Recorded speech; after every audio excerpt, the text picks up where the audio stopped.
Guys, look, imagine what that air filter looks like. As soon as that gets clogged, get no air, and the bike doesn't run too good. And if any of that sand gets through there, well, then you ruin the engine. So very important. They're trying to keep that starting line dry. There's Wyatt trying to keep it dry for Jeremy so he can hopefully hook up, get a little bit better start. He's going to need it this moto. Of course, taking off the cement pad, you can see there the rain dampening as Buddy Antonez gets ready. He's this year's Arena Cross champion. Look at number 6, way to the outside, David. That's not a bad strategy. See how Larry Ward can take advantage of it. Lusk was out there with him. So he can come all the way around the outside. Look at that. Lusk and Larry Ward, both of them avoid that jam on the inside. Worked out perfect. Oh, and Lawrence, LaRocco, and look at Bradshaw, number 10, getting caught up. I bet they wish they were to the outside. Where Larry Ward was. They're right there in the middle. The guys from the inside and the outside come together. You're in the middle, and if you didn't get a good start, you're just pinched off. That's what happened. The two guys fighting for the whole shot, John Dowd and Suzuki's Jeremy McGrath. It was Dowdy once again getting the whole shot. Look out for number 14, Deja Vu.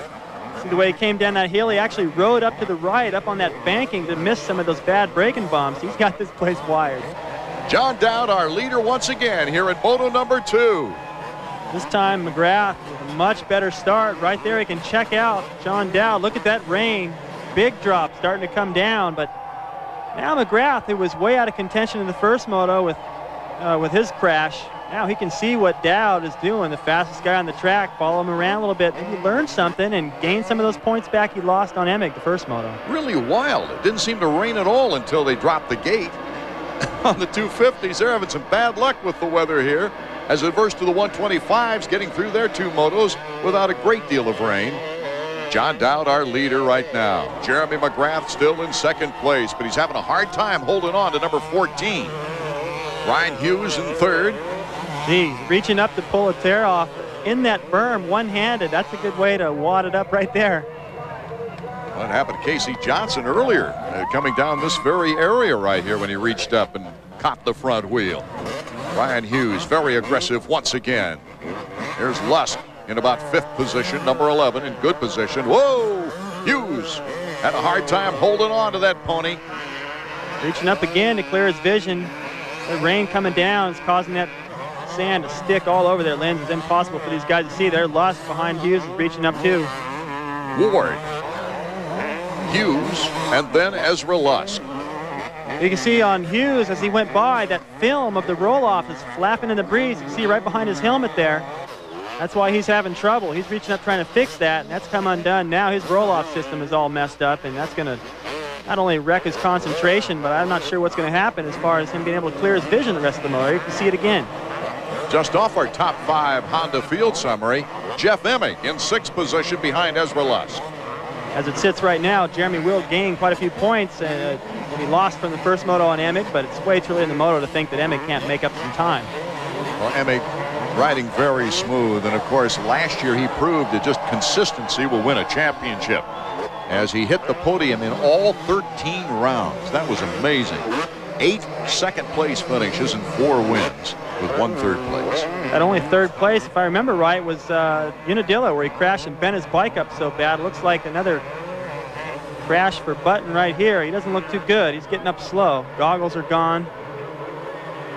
Doesn't look like, though, he'll get back up and take a 9th place like Emig did. No, I don't think so. Last year. No, that was a great ride by Emig, which proved to be very important. Going into that last moto, imagine if he wouldn't have had a 3 or 4 point cushion like he did. It would have been a whole different story. Albertine in the pits. That's really too bad for Jimmy Button, who's coming off a pretty good performance there at Budds Creek, a 7 and 8 for Team Chaparral. Albertine, they're assessing the problem right now. Doesn't look physical. Looks like he's talking about somebody ran into him. Looking at the brake pedal there, of course, that's the side of the rear brake, and it looked like it might have been a little bit high, but that's hard to say. I mean, not so bad that he couldn't go out and continue. Jeremy McGrath has his hands full right now. Larry Ward, Honda of Troy, battling for 2nd place. Oh, nice move by Ward. Well, he just blows by Jeremy on that downhill. A lot of confidence to be able to just pin it like that and head down to that corner and make the berm past one of the best riders in the sport. certainly hard to put the fan on that bike, but it took a lot of courage for that move right there. John Dowd, Ward and testing ground to introduce their 710 prototype to the public. We're doing a little bit of a tire test today with some of the magazine editors out here, giving a chance to try out some of the new tires that we're developing with in conjunction with the factory riders out here. We've had a number of the top riders trying out some of the new tires that we've developed, and they've been running for the past few events, and they're really liking them, and we're just about ready to launch them into production. The day was spent allowing industry magazine editors and test riders to try out different tires, compounds, and the carcass combinations to learn how the tire performs on the track.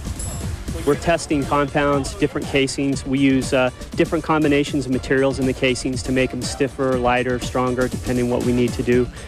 We've also done some hand-cut testing so we can modify the patterns before we come up with a final mold. What you want to do is have a good idea of what the tire is going to perform like, and you do that with different variations of hand-cut tires. After a few laps, Brian Fleck asked a series of questions concerning how the tire handled on the different obstacles, such as whoops, jumps, and corners.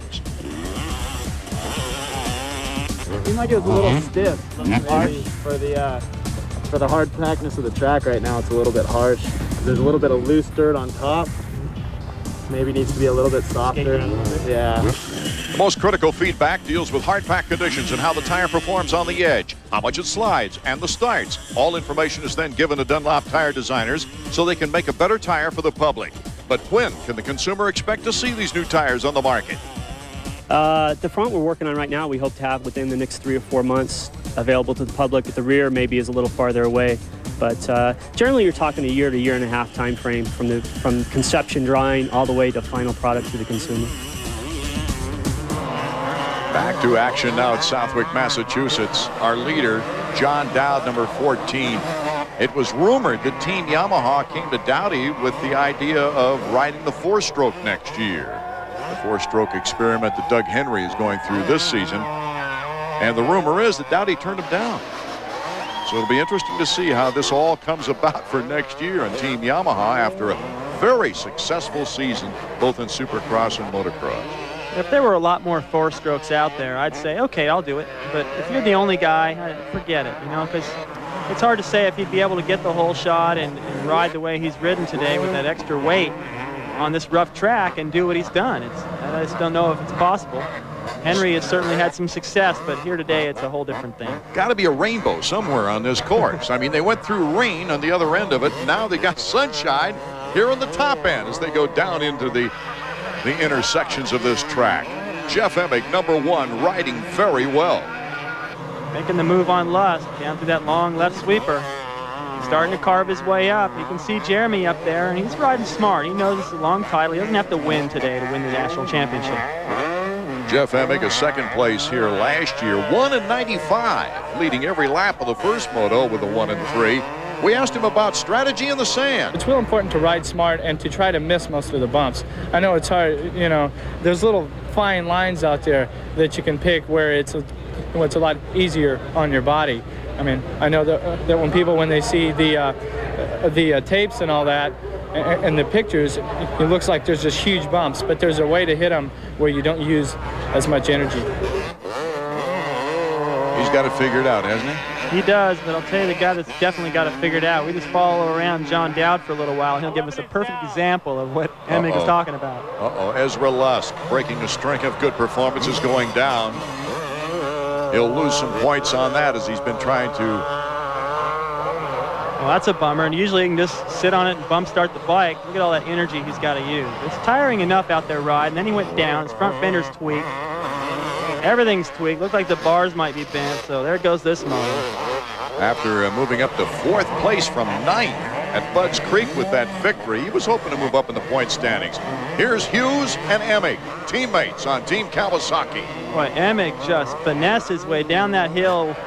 I don't know how he made it into that berm. See, he was coming in a little bit too far to the left, a little wide, but he still was able to find his way. And look at the way they go right between those two big braking bumps there to get into that berm. Both of them, they followed each other. These guys, once they're finding a good line out there, everyone finds it pretty quick. And for Ryan, I think he's just all messed up with that tear-off or roll-off system flapping in the breeze like that. Riders have to love that sunshine coming out on this tough track. Dowdy, still our leader and pulling away.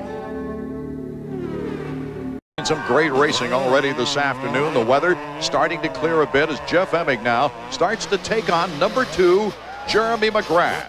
This is an important move for Jeff Emig as far as consequences later on.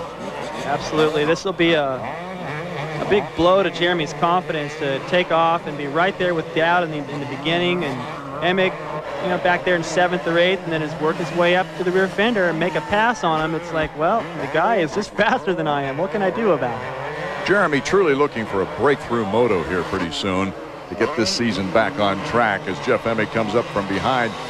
Our colleague Davey Coombs in mechanics area with Wyatt Seals. Why have we been watching Jeff Emig? He's starting to reel your rider in. Yeah, kind of same as last moto. Hopefully Jeremy will get a beat on Larry Ward and kind of pick it up a little bit and keep Jeff behind us. We can't lose any more points to him. Looked like a much better start that time. Yeah, he came off the gate really well. He hooked up a lot better. I think he set back a little bit farther. Plus the asphalt wasn't quite as wet that time either. Well, Jeremy definitely reacted to what happened in the first moto, getting more wheel spin, sliding back on the seat. That'll put more weight on. There's Greg Albertine, who had problems earlier, cheering on his teammate. He doesn't want to see Emig get by him. And also Wyatt, when we checked out the starting line for the second moto, he had a towel and everything laid down to keep that cement dry and the umbrella there, and it paid off for Jeremy. Much better start. Let's see if Jeremy, though, can hold on as Jeff Emig coming from his backside would love to pick up a couple of more points. Here's our leader, number 14, John Dowd, who has simply had absolutely no problems at all. He's starting to lap Bradshaw, in fact. Bradshaw, remember, had gone down the first corner, so that's not an indication that Dowd's going that fast to be lapping all the way up through Bradshaw. Bradshaw had a bad start. There's Ezra Lusk also, who had gone down after having a pretty good run up front. Great first moto. He'd probably be loving to be in that position right there, just like he was the first time, but no dice. Big question is, can Dowdy get 2 good motos in a row here? We brought up that fact earlier that he's had 1 good moto at least almost every year. Well, that black cloud is gone. The sun's coming out. Maybe that's an indication this will be his day. Davey Coombs is with Brian Berry, Dowd's mechanic in the mechanics area. Brian, you got about 4 laps to go. You starting to get nervous now? Well, I've been sweating all day, but I'm really sweating now. This was our scene of some bad times a few years ago, so we're just going to hope we can get through this stuff. Well, we're not going to jinx it now. Okay. I can see, whoa, John Dowd having a tough time coming through all those ruts. You know what's happening out there is because of the weird lighting with the sun coming out and the shadows. See the shadows from the trees. I couldn't see the line very good and went over that berm, but he saved it. He's got enough of a lead right now to make a little mistake and still win this thing. Still pretty clean, too. The only guy out there you can recognize from the front. While we were on Dowdy, the pass was made. Emig getting by McGrath. Whoa, look at Emig put on the throttle. Oh, he just flew through that corner. That berm is just full of those deep holes he was talking about. He just skimmed the tops. Reeling in Larry Ward right now. So definitely a points advantage for Emig passing McGrath, but right now, can he move into 2nd place and salvage a pretty good afternoon out of it? A great ride. He's had some good guys. He had to move around. His teammate, McGrath. Now Larry Ward. Lusk made it a little easier by going down. Look at the drive. He got into that corner. Looked like Willie Mays going for a deep drive in center field. I mean, he made it look so easy. Well, that corner at the bottom really determines how fast he can get up that hill. If you get through that berm and get a great drive, which he did, boy, it just looks like you're a gear higher running up that hill. And on a 250, it's not quite as noticeable as it is on a 125, but Emig definitely got out of there. It looked like he was on a 500. Jeff Emig doing a great job moving into 2nd place. He's starting to look like Dowd out there now, just flying over the holes in the right place, reading the terrain beautiful, keeping his momentum up, and just blitzed around Larry Ward, already starting to pull away. If he had a little more time, he may have a shot at Dowd. If the race ended like this, Emig would have a 43-point lead with 7 races remaining. If Jeremy McGrath won all 7 and Emig took 2nd, he won the first moto. He has just been as graceful and powerful as possible here in the 2nd moto, pulling away from the field. Already with a fist in the air, the final lap. This is a great feeling for Dowd. Be able to ride up that hill.